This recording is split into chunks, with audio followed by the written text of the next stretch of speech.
wonderful day.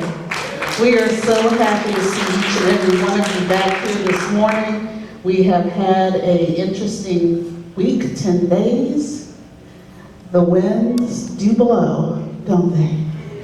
Yes, God, they do, but that's all right because we are here today. We're so glad to see each and every one of you. We hope that you have recovered or in the process of recovering. We know that this is a timely process, but we thank God for you being here this morning to share and to worship with all of us. I wanted to start today with a little story from a Texas humorist. His name was John Henry Falk. He's passed away for some time now, but he talked about a time when he was a little boy, and his mother sent him and his friend, Boots Cooper, out to the hen house where there was a chicken snake in that hen house, and she said, okay, well, you guys go in there and take care of that for me. So them being the little deputies that they are, decided to march bravely into the hen house to take care of the chicken snake. Well, the chicken snake was on the second level, the second shelf, and they were a little bit too small, so when they reached up on their tippy toes to look above and saw the snake staring them straight in their eyes. So imagining that the snake is in their face, they kind of made haste to get out of there, making a mess of the shelf, the hen house, and the door, trying to get out. So when they come back to the mother, and they're looking all shamefaced and dirty, feathers and everything all around. The mother says, boys, now you know good and well that a chicken snake will not harm you. And Boots looked up to her and said, yes, ma'am, but there are some things that'll scare you so bad that you'll hurt yourself. Think about that. There are some things that'll scare you so bad that you'll hurt yourself. And I think that's pretty kind of a leeway into the times that we are living in right now. Because although that might be a humorous story, there is some truth behind that, isn't there?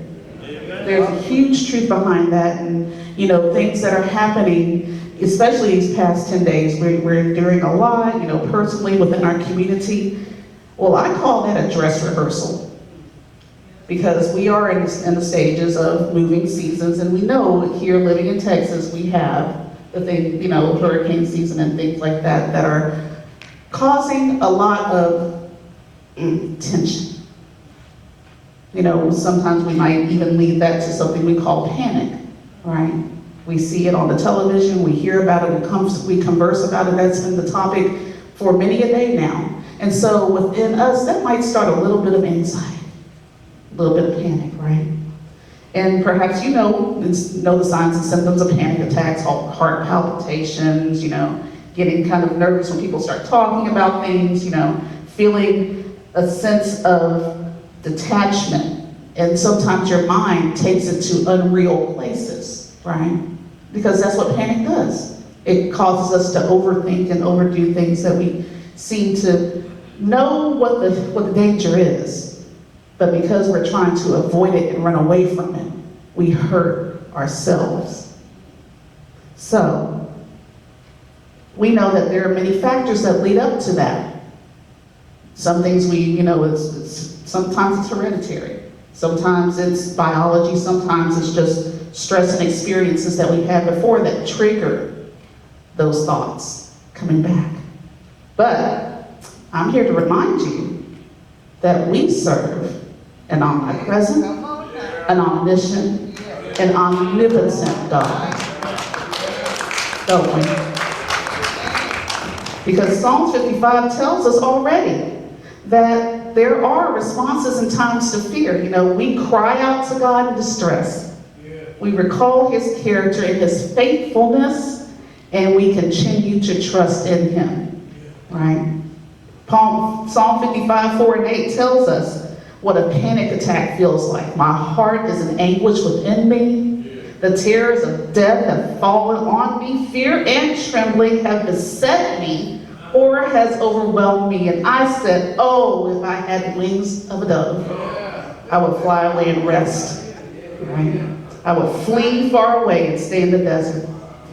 And then a few verses later, it says, as for me, I call to God, and the Lord saves me. Evening, morning, and noon, I cry out in stress, and he hears my voice. Remember that fear not is one of the most common commands in the Bible. You know, the Lord knows that we're prone to fear, right? Life in this world we have is just dangerous and crazy, and we can't avoid those things. We know it's there. But God does not want us to live in fear. He wants us to have faith in him instead. And when we learn to let God handle those fears, we remove the panic. Let God in and remove the panic. Okay? So, just to remind you, you know, although it might be foolish not to prepare, now we want you to prepare you know, that's foolish not to. But you always want to put God at the forefront of your plans and your preparations. Don't be afraid to ask for the help that you need. However, that when you are preparing in a sense, making and assuring your safety and well-being is important so that these preparations cannot just be thought of. They have to have action behind them. So please prepare yourself. But remember, God is in complete control, and there is nothing too hard for him. So put away your nerve pills and stop listening to all that extra babble that's made to scare you, but put your faith and trust in the Lord and do what needs to be done in preparation, and believe that if he brought you through it before, he'll do it all over again. Amen? All right.